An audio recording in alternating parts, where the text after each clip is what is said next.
2 number ward रे hitech medical पक्षरु मागणा चिकित्सा शिविर अनुष्ठित। गजपति जिला पारलाखेमुंडीर 2 नंबर वार्ड रे आज हाईटेक मेडिकल भुवनेश्वर पक्षरु मागणा चिकित्सा शिविर अनुष्ठित हो जाइछि। भुवनेश्वर हाईटेक मेडिकल कॉलेज रो अध्यक्ष श्री तिरुपति पाणिग्राही एवं निर्देशक रूपेश पाणिग्राही उद्यम एही मागणा स्वास्थ्य शिविरटी अनुष्ठित होइथिबा बेले प्राय 150 रु ऊर्ध्व व्यक्ति निजर स्वास्थ्य परीक्षा कराइथिले।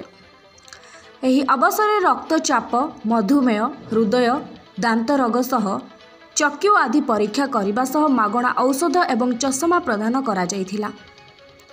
एही मागणा चिकित्सा शिविर रे हाईटेक मेडिकल कॉलेज रो डाक्तर एवं सहयोगी माने उपस्थित रही निजर सेवा प्रदान करथिले।